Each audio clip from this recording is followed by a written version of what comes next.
Are you looking for an unforgettable stay at Walt Disney World? In this episode, we discuss Disney's Grand Floridian Resort and Spa.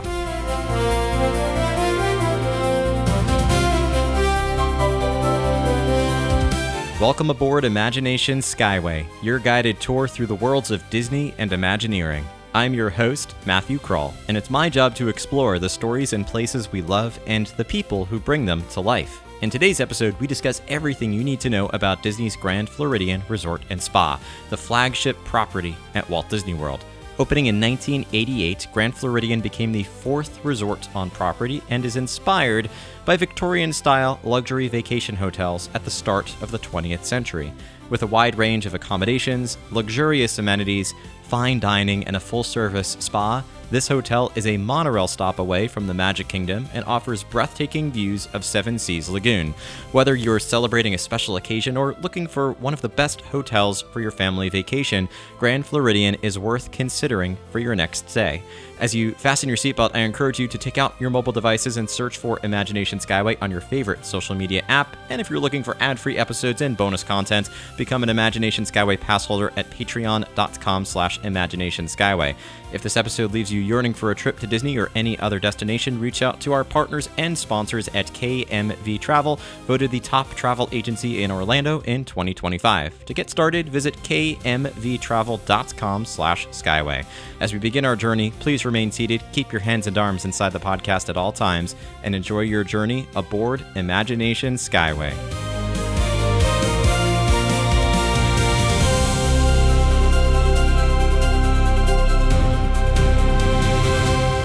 When you think of iconic Disney resorts and Walt Disney Worlds, for me, since the time I was a kid, the resort that I have always gravitated to is the flagship resort on property, Disney's Grand Floridian Resort and Spa. I'm so glad that we have the chance to record this episode live from the resort. Oh, I've got the grand piano playing in the background. Of course, I have Kelly Craig with KMV Travel back with me. Kelly, nice to have you back on the show. Thank you for having me. I'm excited to talk about this one specifically. People love when we do the resort episodes. This one is so special.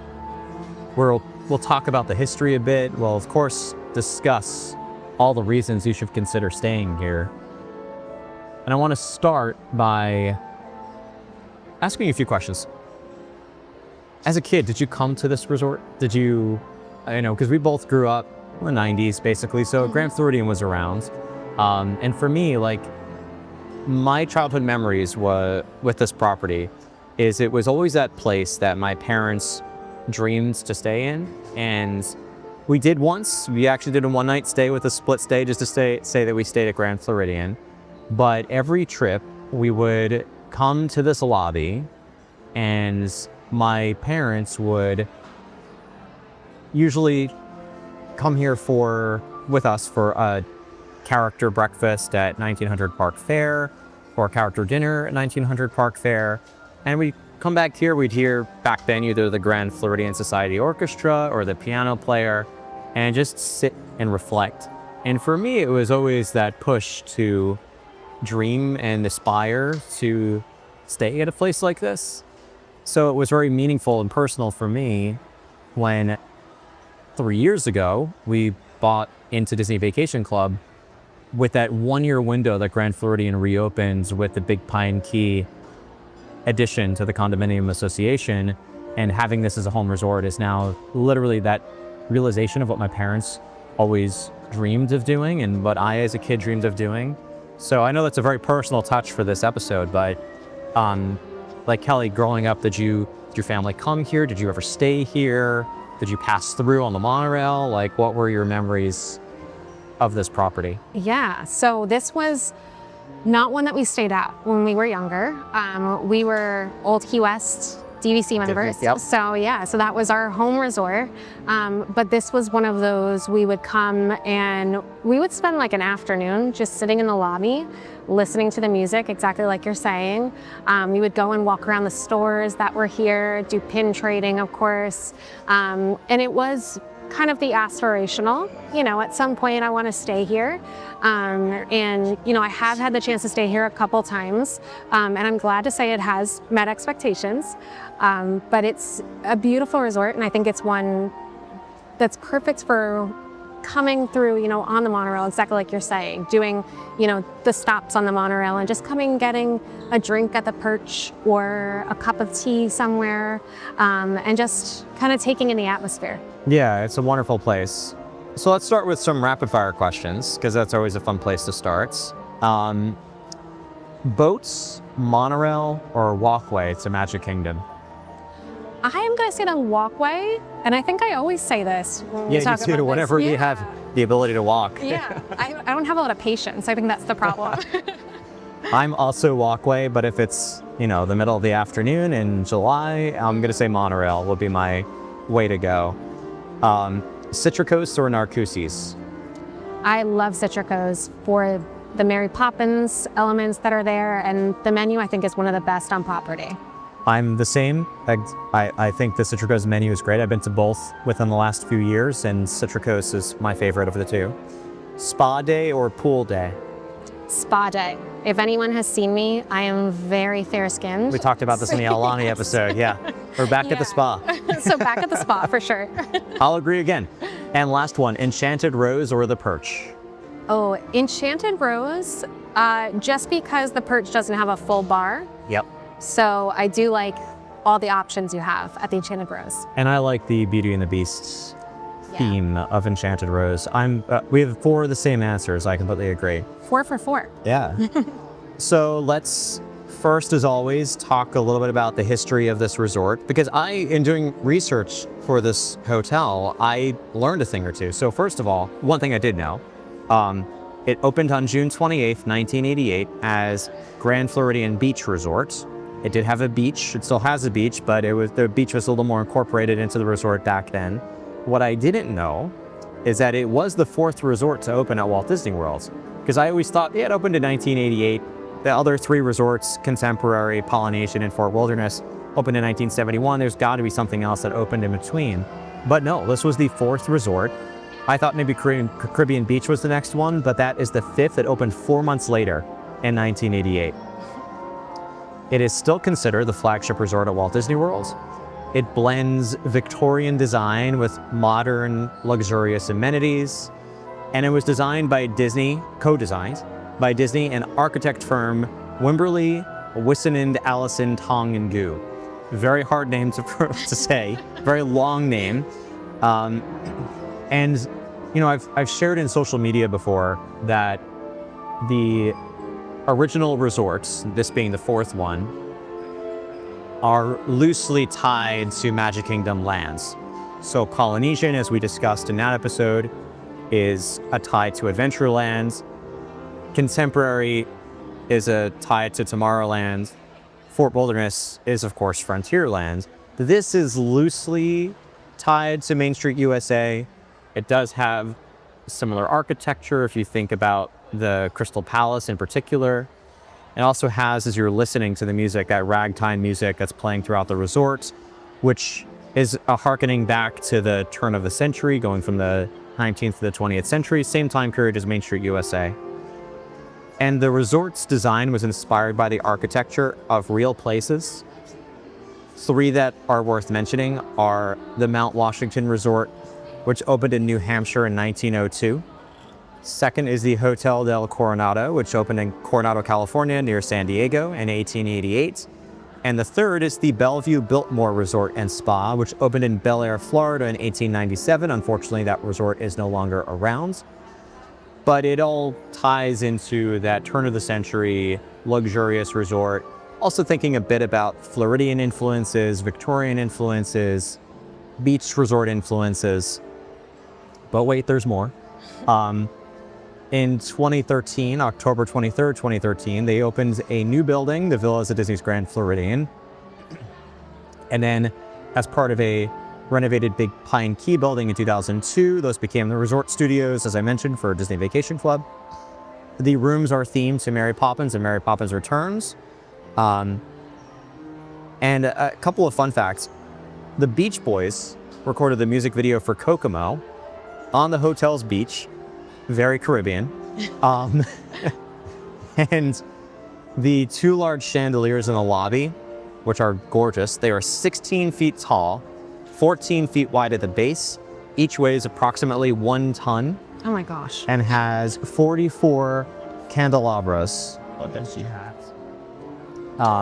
then we should talk a little bit about the lobby refurbishment as well.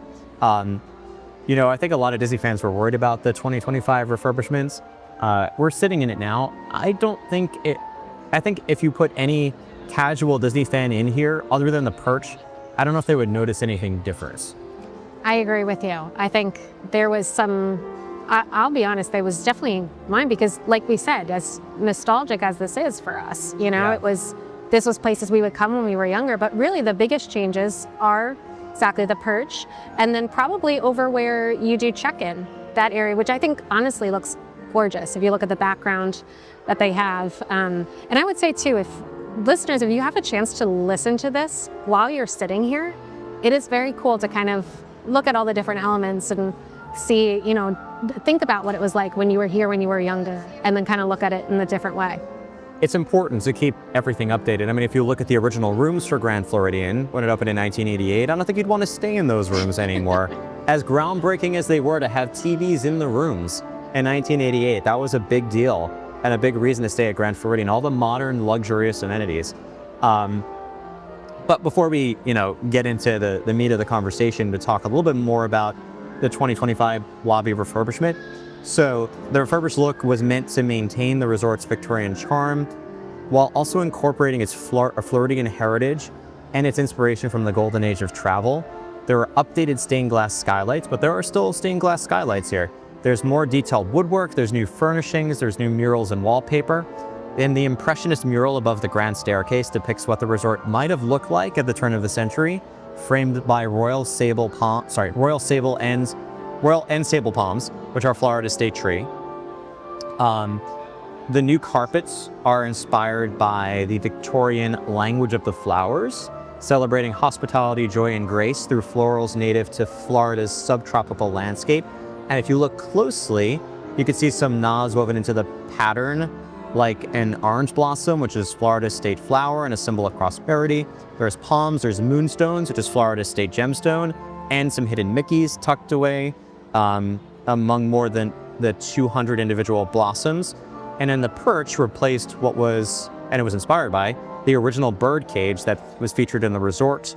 And now that the bird cage is no longer here, you're gonna find that many of the birds have flown free, and you're gonna see them in the artwork and in the lobby details. And it has so many floral elements interwoven into this space. It's green, it's colorful, and it's revitalized with new paint. It's a beautiful renovation. I'm not much of a bar guy, but I like the perch being here. I think it gives you another reason to sort of like sit in the lobby and enjoy, and give you a reason to come and visit. But it's a really nice refurbishment overall.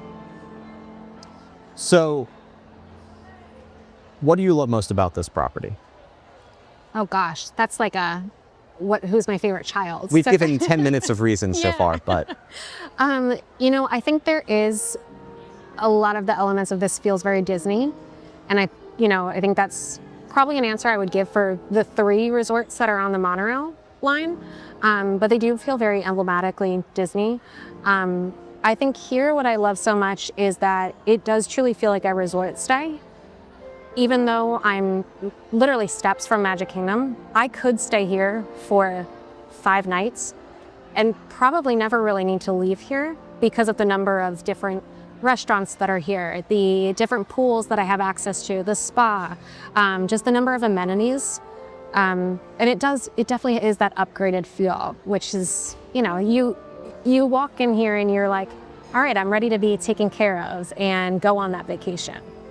Yeah, I think whether you're staying here or you're visiting here, when you walk through those doors, it's a very refreshing resort. It's a light atmosphere. It's tranquil.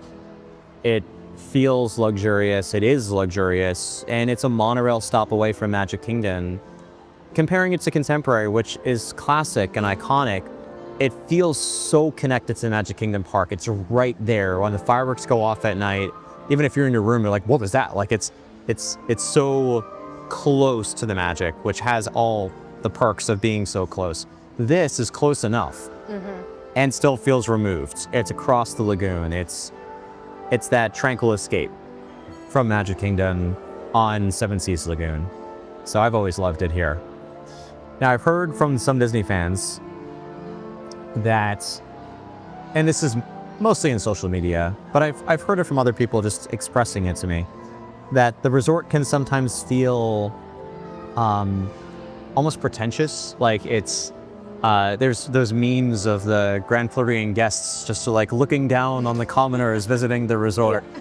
But when I'm here, I don't get that vibe. Like, do you get a pretentious vibe being here, or is it just because it's one of my home resorts that I don't get it? Like, I am one of the people on the balcony. I'm really not. You can come and visit anytime. I don't own this resort, so. But like, I don't know. I don't really get that vibe, but maybe it's just me. I think, I get it a lot from clients. That's why I'm asking, because you talk to guests a lot more than I do. Yes, and it is, if someone tells me they feel, I don't think I can fit in there, I'm always surprised by it, because, you sit in the lobby and you see so many people different, walking through here. So you have the people that are walking from the pool. So they're literally in their bathing suits. And then you do have the people that are dressed up because they're going to the afternoon tea or they're getting ready for dinner.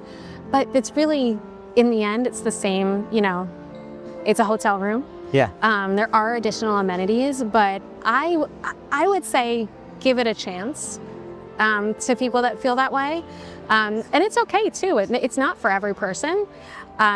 But I think it's a lot more comfortable than people sometimes, kind of want to give the chance to it. So I think it's a very homey resort, and like Long Islanders, New Yorkers, North Shore, South Shore, right? Like I think it's in Billy Joel songs, right? Like you've got the was it the cool girls on the South Shore? I forgot the exact lyrics, but like North Shore is very pretentious. I grew up on the North Shore. South Shore, very laid back.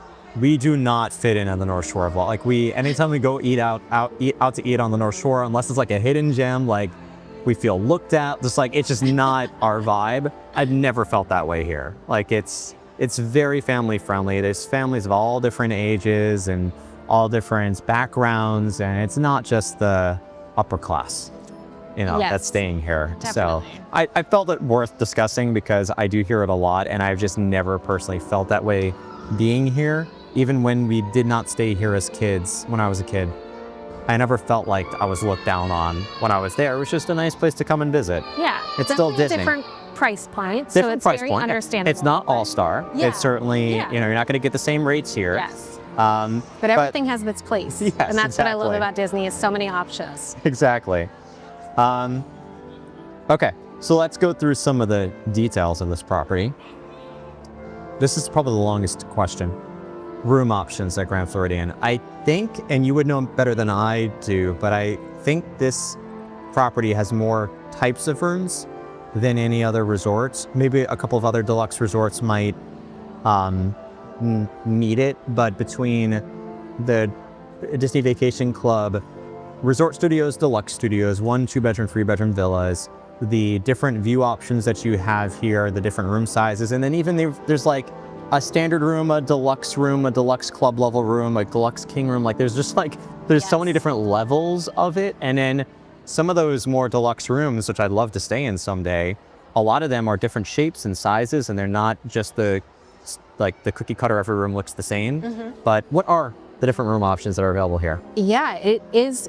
This one is very similar to how the Polynesian is. So I think it does really kind of go back to that time where they had a lot of those suites that were exactly like you're saying, different kind of setups, layouts. So I'm going to try to break this down as simply as we can. But one of the best things about Grand Floridian is majority of the rooms are going to sleep up to 5 adults. So I love that, because being a family of 5, that's a nice thing. If you do have 3 kids or grandma, grandpa, whatever it may be, you do have a little bit of extra room and that kind of pull-out Murphy bed. So you have your standard hotel rooms or resort rooms, and then within those you'll have different views, exactly like you said. So you have your resort view, a water view, and then a theme park view. I've stayed in all of those, and honestly, even the resort view is beautiful. Yeah. So if it's going to be the difference between staying here and not, don't feel like you need to go for that theme park view if that's just not in your budget. There are club level rooms, and that's when we start to get into those. Okay, you have your standard rooms, which all those different views, but then you also have the deluxe rooms. I stayed in one of those last time I was here, and it was like we had a dance floor. Like the amount of space we had in this room was just amazing, but it was beautiful. It was one of those rooms where you were like, you know what? I think I'm just gonna sleep in and take a slow morning because it was just such a beautiful room to be at. There also are 1 and 2 bedroom suites, and exactly like I said with the Polynesian, how there was kind of all those different name suites, same type of thing here. So a lot of them are going to be different layouts and will sleep different numbers. So that's really something, if you are looking for something that has a little bit more space, extra sleeping areas, those are good ones to look at. Then of course, you have the vacation club, your home. So you do have the deluxe studio, and you're going to have all those different views as well, but they change the views up a little bit. They're considered resort preferred view and theme park views. So a little bit different than the standard hotel rooms. And then you do have your 1 bedroom villa, 2 bedroom villa, and then the 3 bedroom grand villa. So lots of different options. This is one where it's nice to take a look at those. Don't just automatically go to the standard hotel room, because it might be nice if you can do a cash rate of a studio, deluxe studio. That might be where you can kind of get that kitchenette, might be a good option for your family.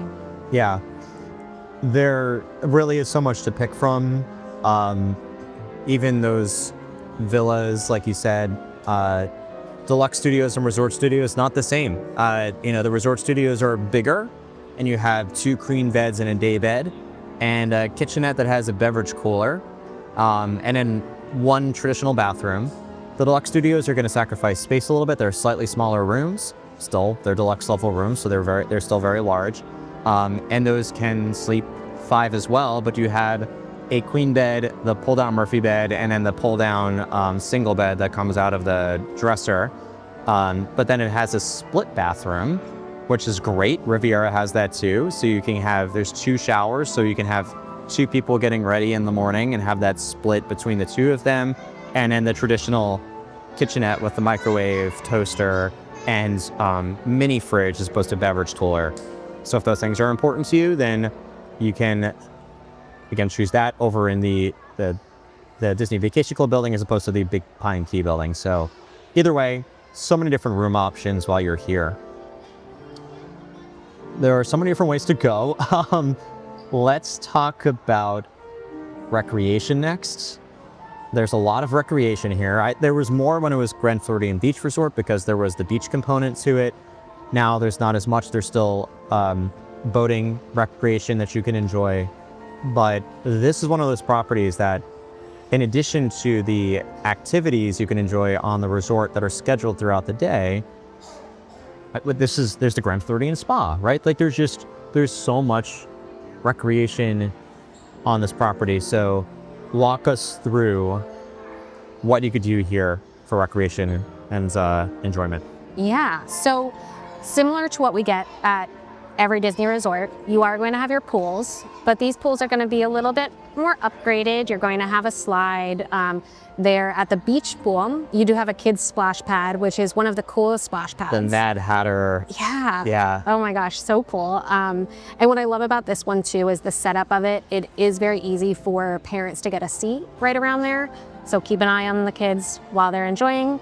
You can also rent cabanas at the beach pool. So that's something, if you are spending a resort day and you just want to hang out there, cabanas can be rented and they can be done in advance. If you want kind of a quieter pool day, there is the courtyard pool. So that's going to be more of just the basic pool. They do the movies under the stars, which is always fun, as well as the campfire activities. And you will see some kind of like lawn games that they'll put out sometimes here, which I think is always really nice and kind of goes with the vibe of Grand Floridian. The motorized boat rentals, like you said, fishing takes place from here. So that is going to be a led excursion that you'll go on, and you'll go around Bay Lake. The fireworks cruises, one of my favorite things that Disney does, and a very reasonably priced kind of upgrade you can do. So that's for up to 10 people you can have on a fireworks cruise, and it's a private fireworks cruise that you go around and you get to see happily ever after and go around Bay Lake. There's an arcade here, basketball courts, tennis courts.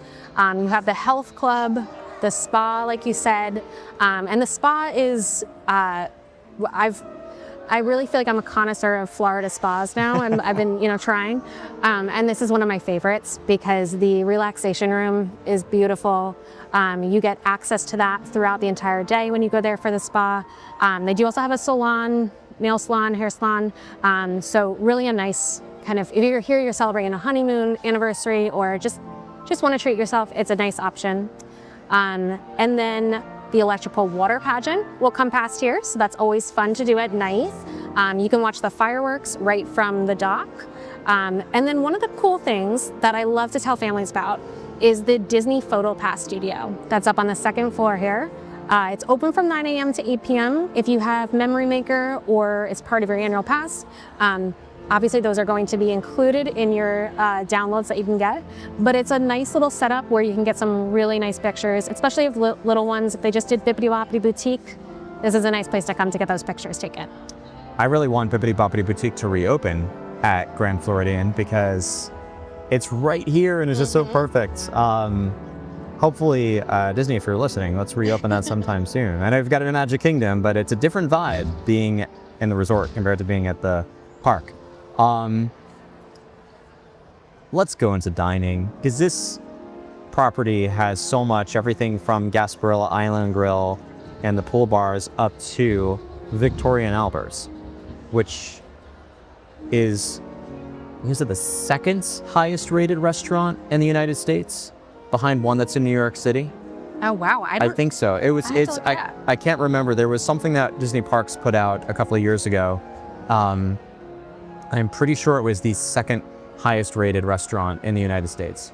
So it's really ranging from that very casual, quick service dining. We love Gasparilla Island Grill. Very laid back, great food choices. Again, all the way up to Victoria and Albert's. Talk about a range of options. So yeah, talk us through some of the dining that's available here. Yeah, so you touched on Gasparilla Island Grill. Like you said, that's gonna be a very easy. You can get breakfast, lunch, and dinner there. You can mobile order. So if you are walking back from Magic Kingdom, I love having that option that we can put in our mobile order, come by and grab it, and then head back to the room. It gives me very almost old Key West vibes. This is very laid back, Floridian, chill. It's very nice. Yeah. No, that's a really good place. That's a way to put it, yeah. Table service options. I think this has one of the best kind of varieties of them, exactly like you're saying. Because you do start with the Grand Floridian Cafe, which is very kind of, feels very brunchy. Yeah. It's chicken and waffles, yeah. Absolutely delicious. Yeah. Their burgers, incredible. Always good. You can usually get a good reservation there. So if you need a last minute one, that's always one of my picks. And it's always super yummy. Then you have Citricos and Narcoossee's. So these are going to be fine dining restaurants. They are not going to be the Victoria and Albert's level, but they're going to feel a little bit upgraded. You'll have a really nice wine list. The dishes may be a little bit more expensive, but it's really, both of these are going to be experiences. Narcoossee's is located right on the water, so you can get a beautiful view. And Citricos does have a private dining area as well. That is something you would have to request to get, but they have the main dining area and they also have a lounge as well outside of Citricos. So lots of different options, even just within that restaurant right there. Victoria and Albert's is going to have several different dining experiences that you can get. So you can get the main dining room, there's the chef table, and that again is going to kind of be the levels of service and the type of menu that you want to have. That one is definitely going to be the epitome of an experience.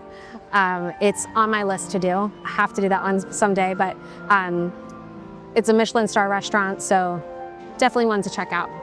Now, if you want character dining, you do have 1900 Park Fare, and you can go breakfast and dinner there. And that is going to be with Aladdin, Cinderella, Mirabelle, and Princess Tiana. And Princess Tiana is in her explorer outfit, so it's very cute. One of the best buffets, I think, too. I really enjoy that one. And then you also have the Garden View Lounge, which we actually just got the chance to eat at. Yes. And experience the afternoon tea, and that was wonderful. I'm gonna be raving about that forever. So sorry if anyone needs to talk to me about it, because I will talk your ear off. If you haven't listened already, go listen to that episode. She did a whole episode live dining review from Garden View Lounge, recorded just 2 hours ago. We're having a cram day of podcast recordings. Yes. Always a good day. If you are looking for just to grab a drink, there are going to be a few options as well. You have the Perch, which we talked about, is going to be in the main lobby. Then upstairs on the second floor, you have the Enchanted Rose. Citrico's Lounge, also on the second floor. There is the Beaches Cool Bar and Grill and the Courtyard Pool Bar.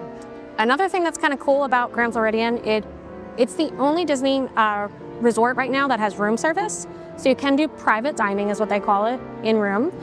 So that's always an option as well if you are staying in the main hotel area. I don't believe it's available to DVC. I don't know. I haven't tried, Okay. but We'll might be have to check worth next looking time. into. Yeah. Probably not, but who knows? Maybe I'll be surprised.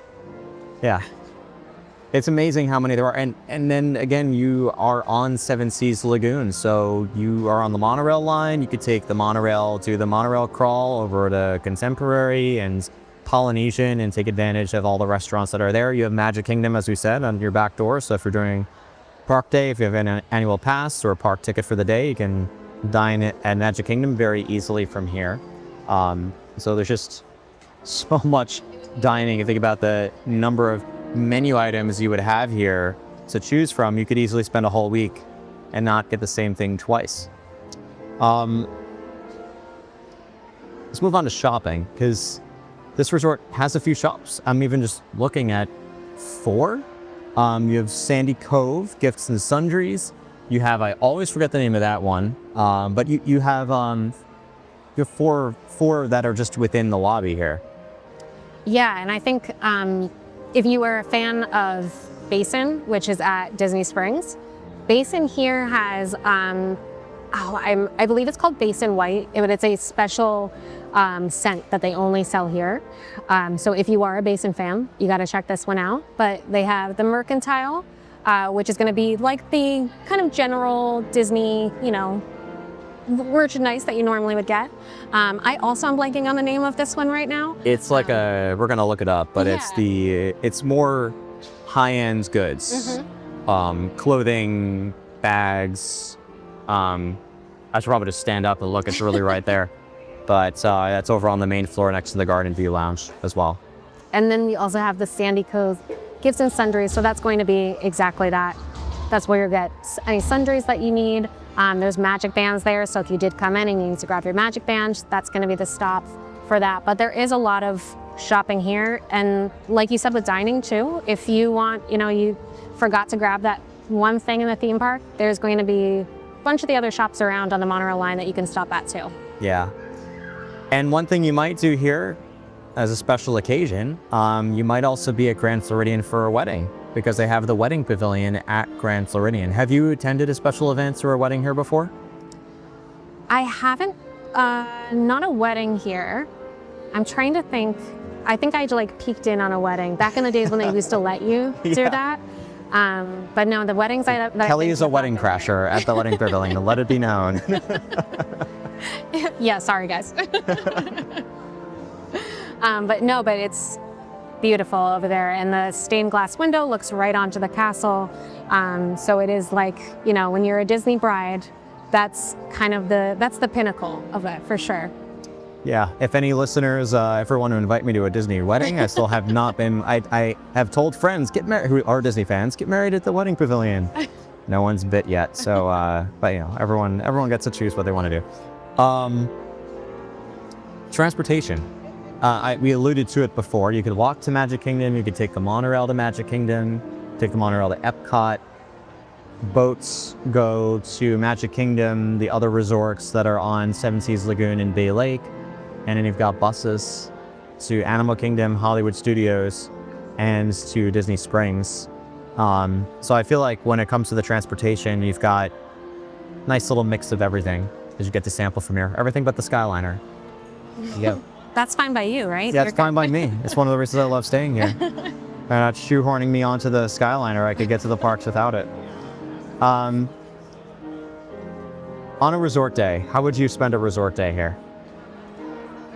I think I would probably do the spa, and then I would do the Garden View Lounge for afternoon tea. And I've actually done that back when it was the Garden View Tea Room before. And it was just like, and you just felt so taken care of, so pampered the whole time. Yeah, I'll say if you have young kids, great resort day here is to start the day at Grand Floridian Cafe. 1900 Park Fare is great, but I love the casual nature of Grand Floridian Cafe. Joanna loves their chicken and waffles. They've got great buttermilk biscuits as well, complimentary at the table. You've got great pools to choose from. The girls, have got the Mad Hatter splash pad, as we talked about, that Alice in Wonderland theme, which is great. I would probably then enjoy a lot of the resort activities that are here. Probably grab lunch at Gasparilla Island Grill, and then do dinner at Citrico's. Maybe during the day, monorail hop a little bit and check out some of the other resorts. Stop over at Contemporary. You could also walk to Polynesian. It's not that far. So you could enjoy Wailulu Bar.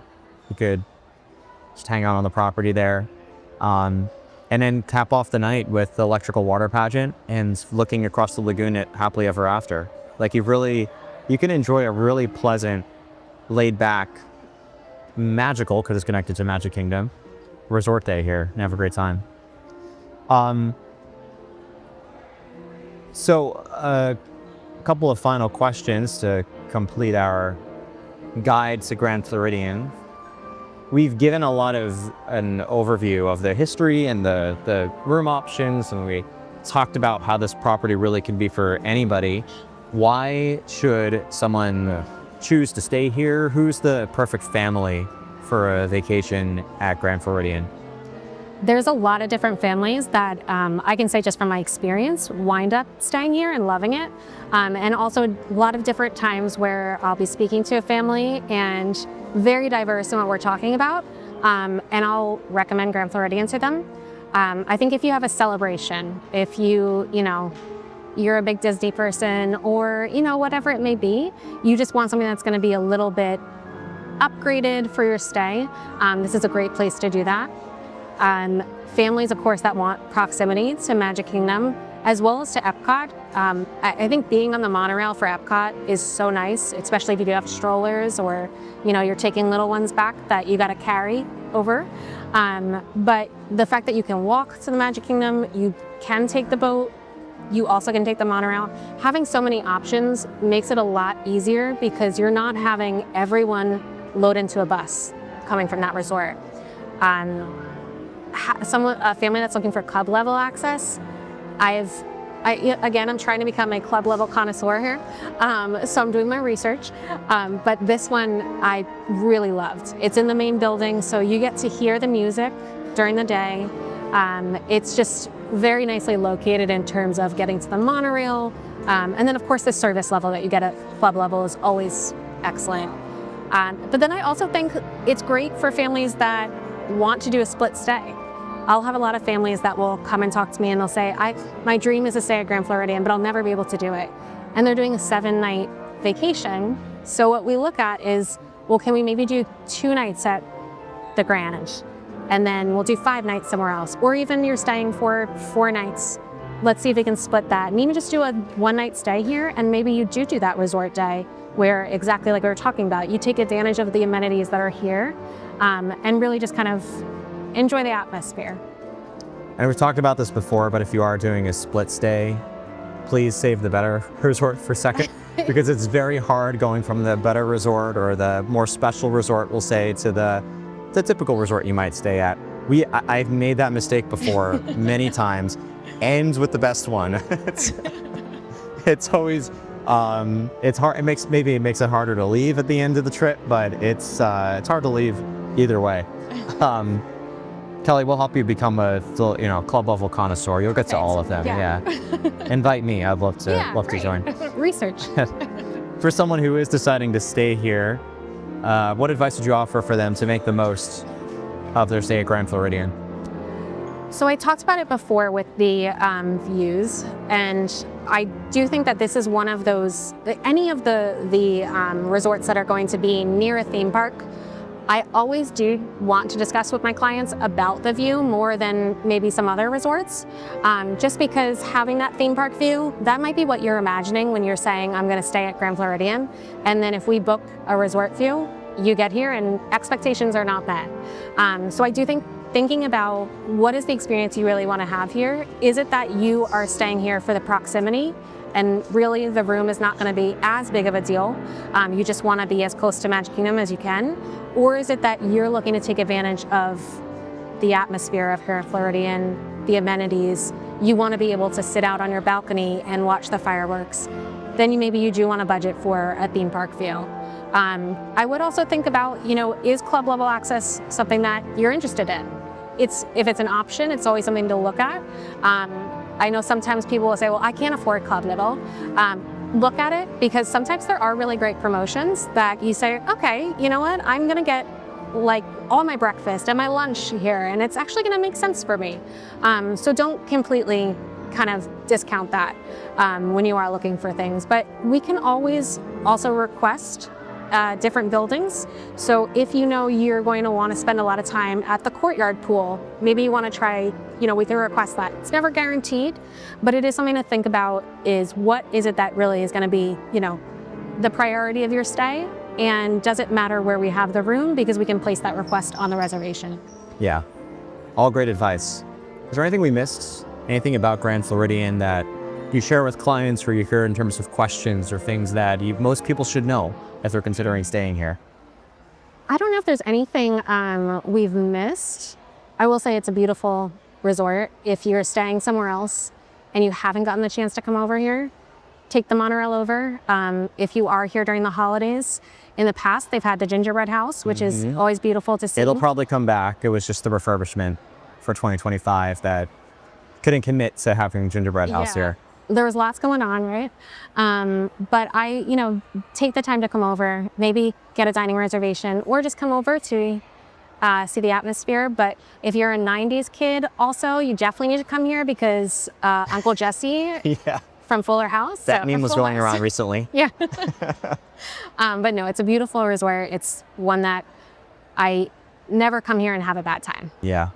What's your favorite detail from this property? Whether it's the piece of artwork or a mural detail, or because there's lots. Like when you look around, there's like lots of little hidden touches. I alluded to some of it before with the orange blossoms in the carpet and the hidden Nickies, and there's the stained glass skylights, the stained glass windows over at the Garden View Lounge. There's a lot going on here. Is there anything that you really admire when you come into this property? I think the one piece that stood out to me the last time I stayed here, I was with my best friend and we were looking up at the chandelier in our room, and we noticed that there's the one penguin that's there, but the rest are kind of the birds. And I just thought that was, such a Disney element, but it just made us smile. It was so cute. I can't believe you took my answer. Yeah, I was going to say the penguins, the little from Mary, because like I said, there's Mary Poppins interwoven into the design of the resort, but it is so subtle that you would miss it. And in the resort studios, for instance, they have the like an impressionist type of painting of 1900 of Cherry Tree Lane. That's in the room. The penguin detail on the chandelier. I love coming through the entrance to Grand Floridian Cafe, because there's like a Disney Vacation Club digital board that has the penguin, Mr. Penguin from Mary Poppins.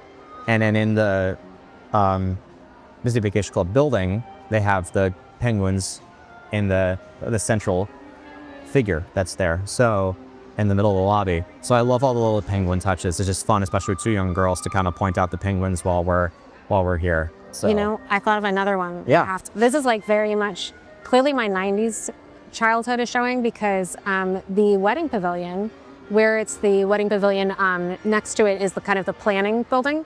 It's France, which is from Father of the Bride.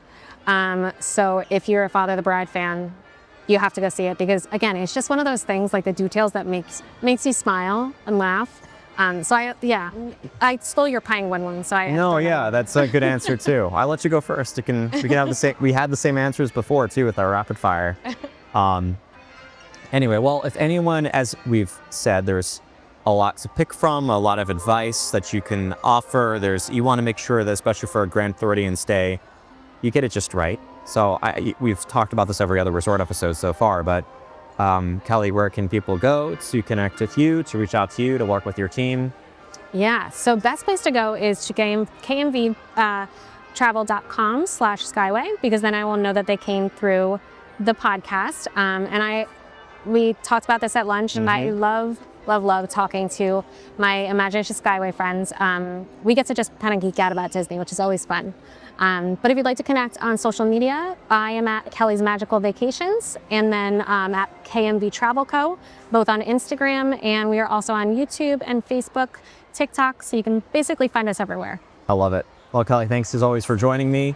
I think we'll be recording another one of these again really soon. Listeners, let me know what else you want to hear. But thanks again for coming onto the show. Thanks for having me.